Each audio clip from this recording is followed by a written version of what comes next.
We talk about, okay, we're going to pursue happiness. Suddenly, when I achieve this accolade of happiness, and then I'm just going to sit there eating my soup because somehow soup makes me happy, and then suddenly, I've reached the pinnacle. But then it becomes normal. Like if you were perpetually full, you never have to worry about food. Just boom, full all the time, never felt hunger. Would you appreciate food? You might think you would, you might think you won't.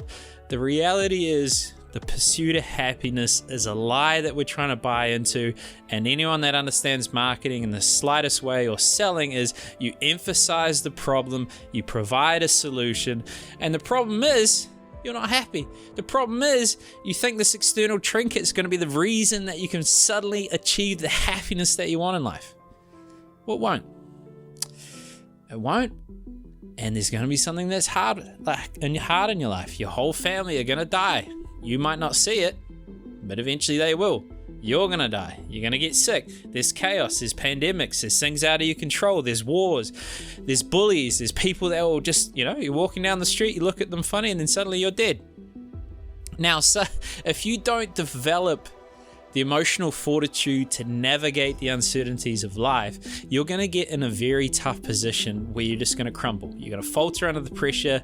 It even happens with penguins. I don't know if you've seen the little clip. The little guy's crawling along and he's like, oh yeah, no one likes me. I'm just going to take off this fucking cliff in nowhere, and just disappears into the mountains, and they just film them. They follow it. Why is this little guy taking off? Why is there an inherent part of animal psychology where suddenly they're like, oh, it's too hard, I give up?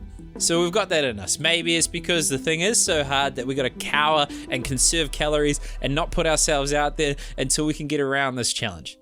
But if you do not navigate the tools, if you do not develop the fortitude, hardship will find itself into your life. So the art isn't removing the fear, the art isn't waiting for the perfect moment, it's developing the tools to navigate that, the uncertainty, the consistency, the incremental steps of discipline that allow you to have the strength to do things you know you should when you don't feel like doing them. And that's why the pursuit of happiness is a lie. You're actually waiting wistfully, thinking of what things could be, instead of trying to accept things as they are and making the most of them using the tools that you're developing. It's a repetition. Same thing with vulnerability.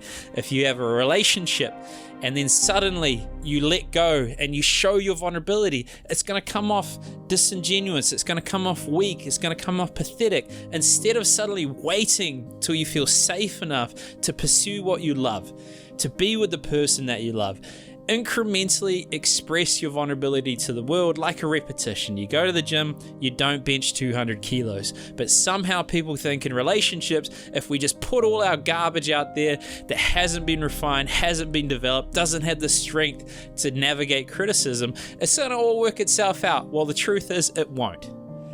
So what are you waiting for? You're going to suddenly get everything, all your ducks in a row, the golden goose, the fucking perfect family, the perfect life, and then you're going to do what you need to do. There's no perfect moment. Time's now.